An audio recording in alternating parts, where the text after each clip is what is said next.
ನಮಸ್ಕಾರ ಫ್ರೆಂಡ್. ರಾಮ ಅಂದರೆ ತುಂಬಾ ವಿಶೇಷತೆ ಅಂತ ಹೇಳಬಹುದು. ರಾಮನ ಜಪ ಎಲ್ಲಿ ನೋಡಿದರೂ ಇವತ್ತು ತುಂಬಾ ಅಯೋಧ್ಯದಲ್ಲಿ ಪೂಜೆಗಳೆಲ್ಲ ನಡೀತಾ ಇದೆ. ಆ ರಾಮನ ದೇವಸ್ಥಾನದಲ್ಲಿ ತುಂಬಾ ವಿಶೇಷತೆ ಅಂತ ಹೇಳಬಹುದು.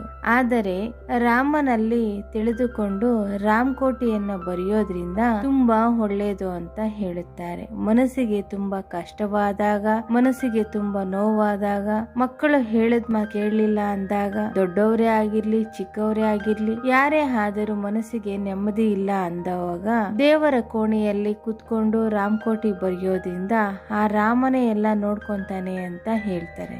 ಆದರೆ ರಾಮಕೋಟಿಯನ್ನ ನಿಷ್ಠೆಯಿಂದ ಭಕ್ತಿಯಿಂದ ಬರೆಯಬೇಕು. ಎಲ್ಲ ಜ್ಞಾನವನ್ನು ಬಿಟ್ಟು ಆ ರಾಮನನ್ನೇ ಜಪ ಮಾಡುತ್ತಾ, ಆ ರಾಮನನ್ನೇ ತಿಳಿದುಕೊಳ್ಳುತ್ತಾ ರಾಮಕೋಟಿಯನ್ನ ಬರೆಯಬೇಕು. ದಿನಕ್ಕೆ ಒಂದು ಪೇಜ್ ಬರೆದು ಆ ರಾಮಕೋಟಿಯನ್ನ ದೇವರ ಕೋಣೆಯಲ್ಲಿ ಇಡಬೇಕು. ದೇವರ ಕೋಣೆಯಲ್ಲಿ ಇಟ್ಟು ಪೂಜೆಯನ್ನ ಮಾಡಬೇಕು. ಆಚೆ ಎಲ್ಲ ತಗೊಂಡು ಹೇಗಂದರೆ ಹಾಗೆ ಬರೆಯಬಾರದು. ಅದಕ್ಕೆ ಒಂದು ಮಹತ್ವ ಇದೆ. ಅದಕ್ಕೆ ದೇವರ ಕೋಣೆಯಲ್ಲಿ ನಿಷ್ಠೆಯಿಂದ ಕುತ್ಕೊಂಡು ರಾಮಕೋಟಿಯನ್ನ ಬರೆದು ಅಲ್ಲೇ ಇಟ್ಟು ಮತ್ತೆ ರಾಮ ಮಂದಿರಕ್ಕೆ, ರಾಮನ ದೇವಸ್ಥಾನಕ್ಕೆ ಕಳಿಸಬೇಕು. ಆ ತರ ವಿಶೇಷತೆ ಇದೆ ರಾಮನ ರಾಮಕೋಟಿಯನ್ನ ಬರೆಯೋದ್ರಿಂದ.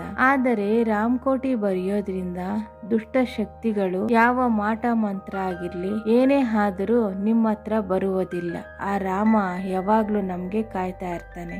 ಹೆಣ್ಣು ಮಕ್ಕಳಿಗೆ ಮದುವೆ ಆಗಿಲ್ಲ ಅಂದರೂ ಆ ರಾಮಕೋಟಿಯನ್ನ ಬರೆಯೋದ್ರಿಂದ ಸಕಲ ಪುಣ್ಯಗಳು ಸಿಗುತ್ತದೆ ಅಂತ ಹೇಳುತ್ತಾರೆ.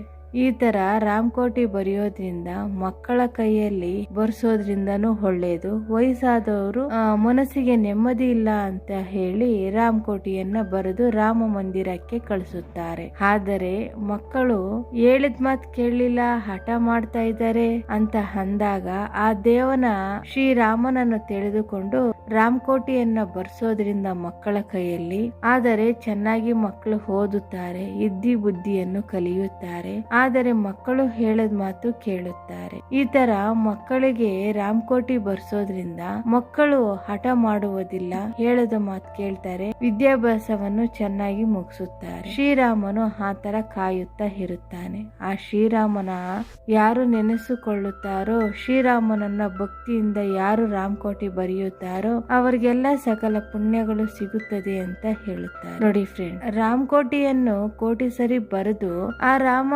ಮಂದಿರಕ್ಕೆ ನಾವು ಆ ಬುಕ್ ಅನ್ನ ಹಳದಿ ಬಟ್ಟೆಯಲ್ಲಿ ಕಟ್ಟಿ ದೇವರಿಗೆ ನಮಸ್ಕಾರ ಮಾಡಿ ಅವತ್ತಿನ ದಿವಸ ಕಳಿಸಬೇಕು. ನೋಡಿ ಫ್ರೆಂಡ್ಸ್, ರಾಮಕೋಟಿಯನ್ನ ಹೇಗೆ ಬರೆಯಬೇಕು ಅಂತೇಳಿ ಈ ಸ್ಟೋರಿಯಲ್ಲಿ ತಿಳಿಸಿ ಹೇಳಿದ್ದೇನೆ.